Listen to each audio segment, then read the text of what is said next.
எல்லாரும் அப்படித்தான் நினைக்கின்றார்கள். இப்பொழுது உங்கள் மகாராணி நிறமாத கர்ப்பணியாக இருக்கின்றார். அந்த புறத்திலே தாதிமார்களும் மருத்துவமார்களும் அந்த புறத்தில் நான் வரும்பொழுது பார்த்து வந்தேன். அங்கு குழந்தை பிறக்கும் தருணத்தில் இருந்தால் மகாராணியை பார்த்து வாருங்கள், குழந்தை பிறந்து விட்டதா இல்லையா என்று அப்படியே பார்த்து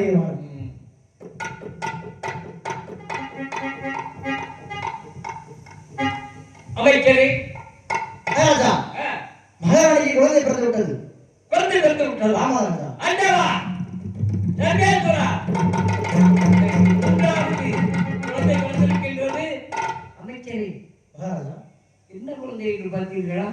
பார்க்கவில்லை மகாராஜா. தாங்கள் எதை பார்க்கணுமோ பார்க்கவே மாட்டீங்க. சரி, போய் அது சீக்கிரமாக இல்லை மகாராஜா, தாங்கள் கூற விட்டோம். வேகமாக சென்று குழந்தை பிறந்து விட்டது, மகாராஜாவுக்கு குழந்தை பிறந்து விட்டது அப்படி ஒரு சந்தோஷத்தில் சீக்கிரமாக பார்த்து அப்படியே ஆகணும்.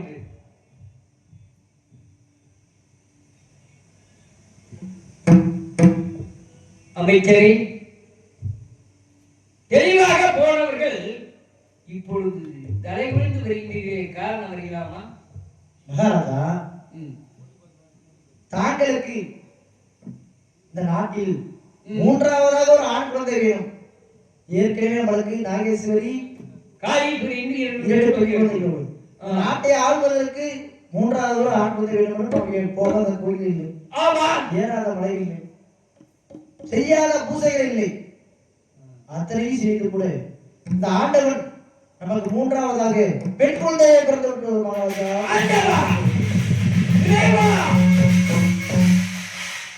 இதற்கு மூன்றாவது பெண் குழந்தையா? நான் என்ன தவறு செய்கிறேன், என்ன குற்றம் செய்கிறேன்? எனக்கு ஏன் ஒரு ஆண்பாரிட்டு கொடுக்காமல் மூன்றாவது பெண் குழந்தை கொடுத்திருக்கின்றாயே? அன்னையே, எதற்கு எனக்கு இந்த சோதனை? 5 பெண் குழந்தைகள் பிறந்தால் அரசனா ஆட்சி ஆகிவிடுவார் என்று சொல்லுவார்களே. ஆனால் இப்பொழுது மூன்றாவது பெண் குழந்தை பிறந்திருக்கின்றது. நம்ம எனக்கு இந்த சோதனை. நான் என்ன தவறு செய்தேன்? கூலிய குறைக்கிறா, வைக்கிறா, ஆட்சி அழிக்கிறா, அந்த மாதிரி கேட்கப்பட்டு பரவாயில்லை. அமைச்சரே, ஆலயங்கள் பூரா இழுத்து மூடுங்க. ஒரு தெய்வத்திற்கு கூட அவன் ஆராதனை செய்யக்கூடாது. நாட்டை வந்து ஆண்கள் வயசு வாழ வேண்டும், பெண் குழந்தை வாழக்கூடாதா? நாட்டை வந்து ஆண்கள் மட்டும்தான் ஆள வேண்டுமா, பெண்கள் ஆளக்கூடாதா? தாங்களுக்கு ஏற்கனவே 2 பெண் குழந்தைகள், மூன்றாவது பெண் குழந்தை இருக்கு. இந்த மூன்றாவது பெண் குழந்தை நாட்டை ஆளட்டும், அதற்குண்டான ஏற்பாடுகள் செய்யுங்க. உண்மைதான். மதுரை ஆண்டூர் காலத்திலே அள்ளி மகாராணி ஆண்டார். அப்படியே வழி வம்சமாக பெண்கள் ஆண்டுதான் வருகின்றார்கள். ஆனா ஏதோ ஒரு பெண் இந்த நாட்டை ஆண்டு போட்டி பரவாயில்லை. அமைச்சரே, மூன்றாவது பெண் குழந்தை என்ன கிழமை பிறந்திருக்கின்றது? வெள்ளிக்கிழமை. 3 குழந்தையும் வெள்ளிக்கிழமை என்று பிறந்திருக்கின்றது. ஆகவே விழா எடுக்க வேண்டும். மாவிளை தோரணங்களும் பெரிய விளக்குகளும் ஆலயத்திற்கு அனைத்து அபிஷேகமும் செய்ய வேண்டும். வருகின்றவர்களுக்கு தான தர்மங்கள், அன்னதானம், சொன்னதானம், பூதானம், கோதானம் என்றக்கூடிய தான தர்மங்கள் அவர்கள் யார் எதை கேட்கின்றார்களோ, யார் எதை கேட்கின்றார்களோ அவர்களுக்கு இல்லை என்று சொல்லாமல் வாரி வழங்குகின்றான் சாமியப்ப நாயக்கர் என்று பரிசேர்க்க வேண்டும். எப்படி பரிசாக்குவீர்கள்? எப்படி பரிசாக்க வேண்டும் தெரியுமா? சகலமானவர்களுக்கும் தெரிவிப்பது என்னவென்றால் வீர மகேந்திர சாம்ராஜ்யத்தை ஆண்டு வரக்கூடிய சாமியப்ப நாயக்கருக்கு 3வது பெண் குழந்தை பிறந்திருக்கின்ற காரணத்தினால் அனைவரும் அரண்மனையிலே வந்து அருந்துவை உணவு அருந்தி அவர்கள் யார் எதை கேட்கின்றார்களோ அதை இல்லை என்று சொல்லாமல் வாரி வழங்குகின்றான் சாமியப்ப நாயக்கன் என்று சொல்லத்தக்கது. அப்படியாக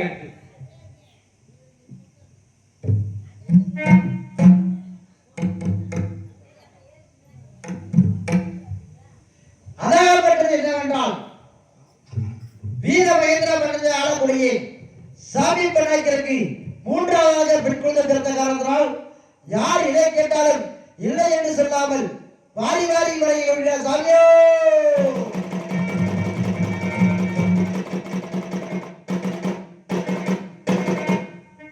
சொல்லிட்டே போறேன். பின்னாடி அடிச்சுட்டு வரீங்களா? நான் முன்னாடியே போறேன், பின்னாடியே வாங்க. நான் முன்னாடி போனா பின்னாடி வந்துருவீங்க. அதாகப்பட்டது வீர மகேந்திர பட்டணத்தை ஆளக்கூடிய சாமியப்ப நாயக்கருக்கும் பகரானைக்கு மூன்றாவதாக பெண் குழந்தை காரணத்தினால் யார் இதை கேட்டாலும் வாரி வாரி வழங்கிக் கொண்டார். அதனால் அனைத்து மாணவர் மக்களும் ஏழை மக்களும் சிறந்தவர்கள் பெற்று தருமாறு மகாராஜின் சார்பாக அழைக்கப்படுகிறோம்.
பெருமதிப்புக்கும் மரியாதைக்கும் வழங்கக்கூடிய எண்ணகங்கள் பொன்னகரம் என்று சொல்லக்கூடிய இந்த சின்னாளப்பட்டி வடக்கு தெருவில் குடிகொண்டு வேண்டுவர்களுக்கு வேண்டு வரங்களை வாரி வளை கொண்டிருக்கக்கூடிய அருள்மிகு ஸ்ரீ முத்தாலம்மன், ஸ்ரீ காளியம்மன், ஸ்ரீ பகவதி அம்மன், ஸ்ரீ மாரியம்மன் கோவில் உற்சவ விழாவை பார்ப்போரெல்லாம் பாராட்டு வண்ணமாக சீரும் சிறப்போடு எடுத்துக் கொண்டிருக்கக்கூடிய நமது கிராம பொதுமக்கள் அனைவர்களுக்கும் விழா கலைஞர் அனைவர்களுக்கும் அருமையாக ஒளி அங்கு வந்து கொண்டிருக்கக்கூடிய ஓபி டிஜிட்டல் உலகம் அவர்களுக்கும் எங்களுடைய கலைக்கும் சார்பாக நன்றி அந்த வணக்கத்தை சொல்லிக் கொண்டு